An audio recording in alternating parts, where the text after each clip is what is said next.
Good morning. Not the best latte art in my life, but I was filming and it was difficult to film and do latte art at the same time to make sure everything is in the shot, and still I think it's not at all what I wanted, but I hope that I would be able to create nice video in the end. Today I will take you with me to a nice walk in Paris and we'll be answering your questions, but I thought that we would start here in my apartment while drinking coffee. Let's have a look of the questions. French language degree are necessary or not to join tech in France? I would say no, they're not necessary, and I think I'm a live example of that because I don't have degree in tech in France, and I managed to find a job here in tech as a software engineer, and I got the visa, all of the documents to work legally in France. But I think it's still a nice thing to have, especially if you're a foreigner.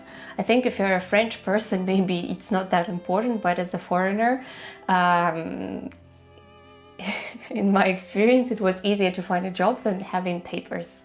When having papers to be able to legally work, there aren't many companies that have resources to help you with this process.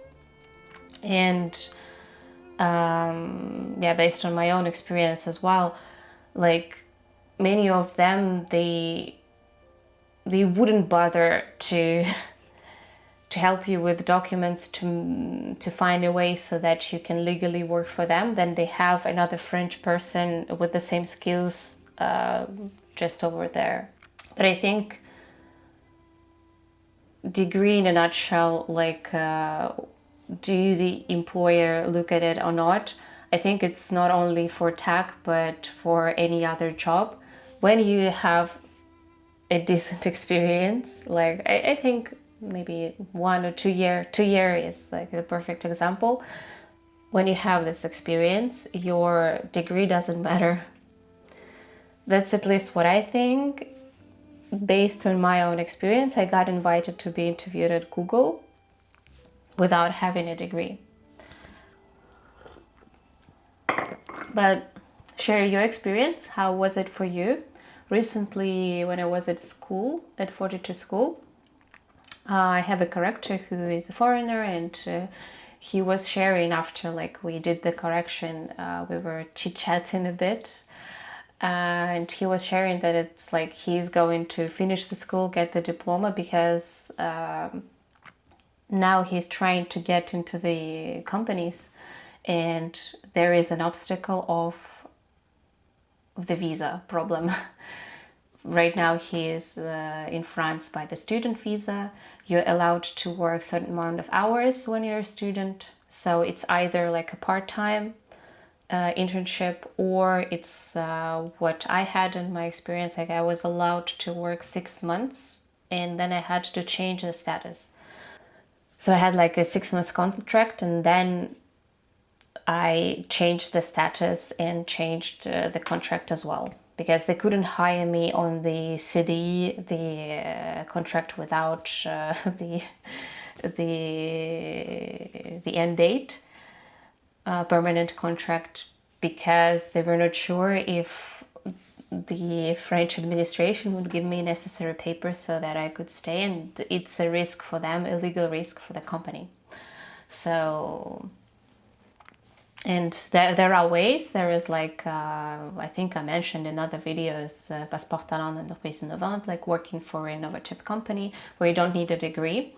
You have to have a certain amount of salary for that, but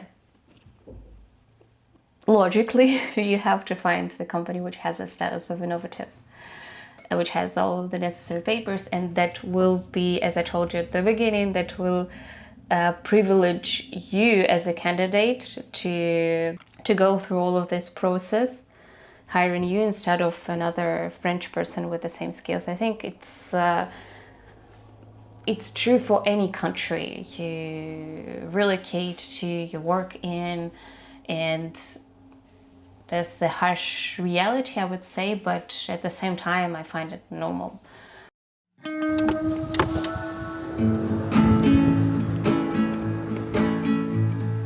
I just wanna go out on a walk with you. Baby, you know I just like to talk with you. You don't have to tell me anything that's new. I just wanna go out on a walk with you.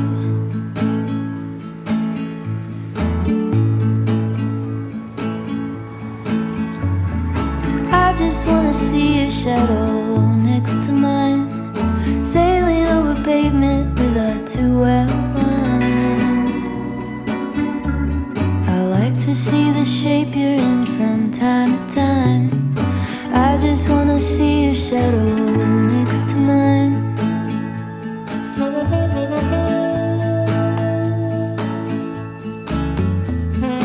I just wanna see the same things you can see, understand the meaning on a new degree. Maybe that could happen when you're next to me. I just wanna see the same things you can see.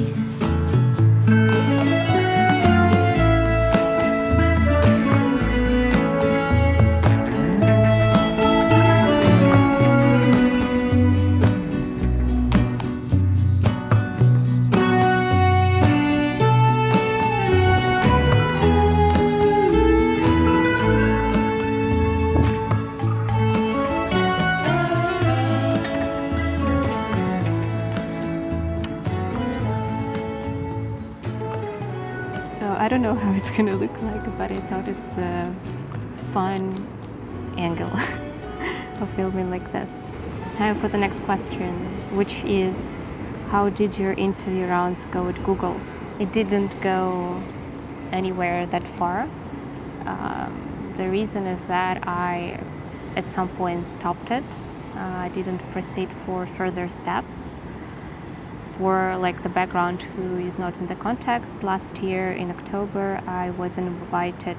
I was so inspired after the Google conference to apply to the open position at YouTube department, and I just saw that there were open positions for engineers of any levels, and I was like, clicked apply, and I didn't hope to get any reply. I was just testing if my CV is as well. Well, I think at some point I was like, yeah, if I get contacted back, it would be fun, but I wasn't hoping to get contacted back. But this happened. I had scheduled a phone call with a recruiter who explained me all the processes. Well, basically, you can find everything on YouTube. I think this information that she gave me, most of it is publicly available, and there are so many experiences, so you can check if you're not aware of how the processes go. The next stage would be passing the algorithmic section, and if you're not aware of how algorithms go at FANG-like companies, it's lead code medium hard, which you have to solve like this from scratch. So I think it's either a matter of fact or you should be really prepared, because this type of algorithms, this kind of algorithmic problems that you have to show solving during the interview, it's not something that you train a lot when you work. So you really have to prepare, and if you were watching my diary series, I was preparing a bit, but then at some point it wasn't enough. You have to be really strict and be very consistent. People prepare for years for this kind of interviews, and I thought it's not something that I really want to focus on at this stage of my career. It's not something that I really want. It's not something that I want my life to focus around, and I just realized that there is no point continuing, and I didn't reply back to the recruiter. I didn't schedule my next interview. But it doesn't mean that I won't try anytime in my future. Maybe at some point in my career I would really like to have this experience working for such a big company, for such a product that I admire, the YouTube. But we'll see.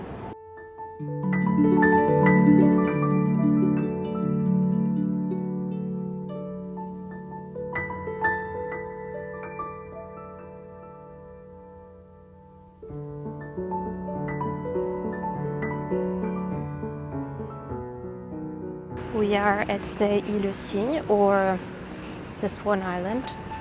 I really like this place for not being that touristy.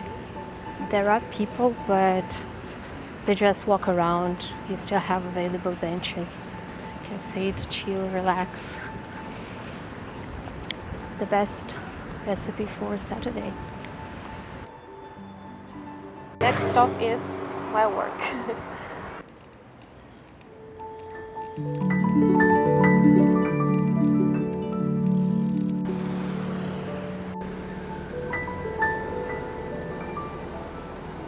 I had to stop my ride way earlier than I got to work, because basically they have changed their ride policy.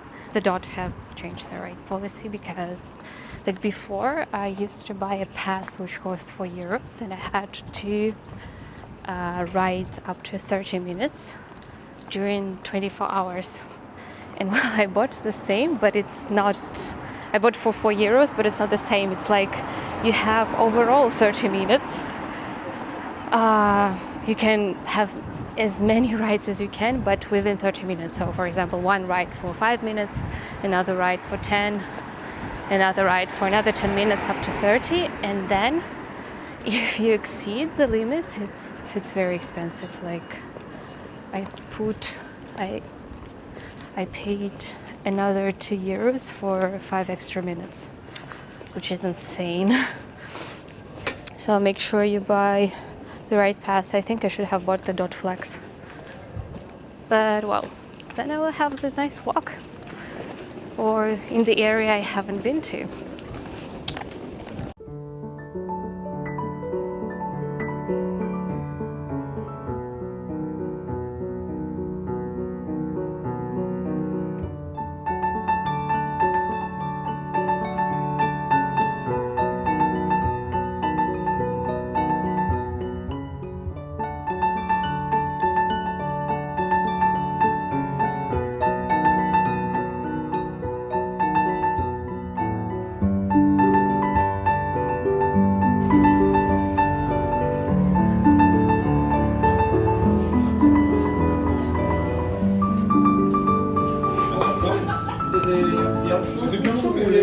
Si, au revoir.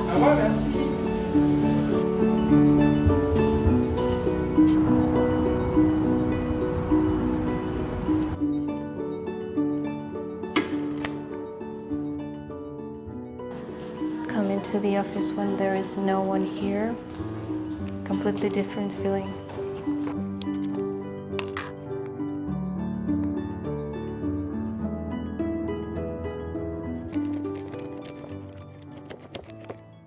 So why did I actually come to the office? It's because I want to concentrate. There are so many things at home that distracts me.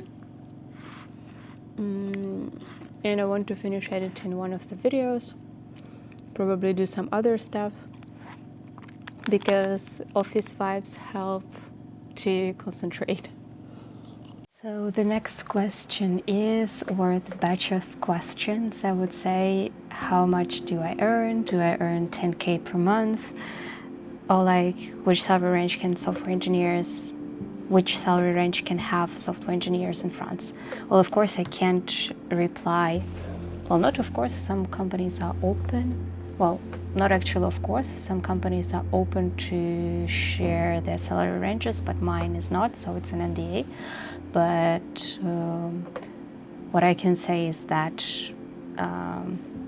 software engineering job is my own income for now, and I can also share with you public information that I can find in terms of salary expectations in France, in Paris particularly. So there is a website, Glassdoor, where I have already like pre-recorded my search. So for software engineers,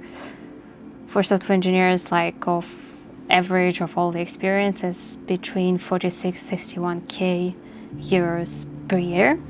If I take the experience like juniors, 1-3 years of experience, from 44 to 56k per year, and like a middle software engineer from 4 to 6 years of experience, 50-65k. All right, it's like goes up with each year of experience. Then basically what we can also see is like range per company. Like for example, Capgemini, it's a sort of a consulting company which hires you for projects. It's like, I think it's the lowest, like 39-46k. It's a median, not the average. Like for bank is 46-57. Like retail, it's a quite famous company. You can also search by Google, like how much Google. Of course, it's higher than others. It's like median, it's 80k. But what does that all mean? If I just go, like let's say I think average of an average, 46-61, let's take 50. I think it's just the middle between this range. We should calculate, because this is a brute salary, which we see. It doesn't mean like if I take 50k per year, I divide it by 12, it's 4,100 euros per month, which you will give a lot for the taxes, for like all of the social benefits. And there is a calculator, like official one, where you will put your brute salary and it calculates like how much you should expect to have in the end. Having a 50k brute salary per year, after taking off all of the social like pains for social benefits and taxes, you will have 35k. So it means that instead of like 4,000 euros per month, 4,166 euros per month, you will have almost 3,000, but not really, 2,900 euros per month. What does it mean for life in Paris? It means that you can afford a tiny studio inside Paris. Well, prices change, but generally, like a studio will cost between 950 and 1,200-300 euros, depending on the size of the apartment and the location and how it is inside, if it's new or not, if it's has furniture or it doesn't have any furniture. But anyway, you like no one would let you the apartment if it exceeds a third of your total income. So it means that having a salary of 3,000 euros, you can afford only like 1,000 euro apartment, which is good and bad, because, well, maybe it's something very important for you and you want to spend more than a third of your salary, but at the same time you will have like you will always have some money to invest on something, or to travel, to live your best life, let's say. Here they are, the salary ranges, and how much do you get after deduction of taxes, etc. Is it a lot of money or not? It's for you to decide. There are a lot of other things to think about. I don't know, the groceries, transportation, healthcare, education. I don't know, a lot of parameters to think about to say whether like the salary is big enough or not big enough. I think you can't compare it just with other countries. But well, at least you have the idea how much you can get here.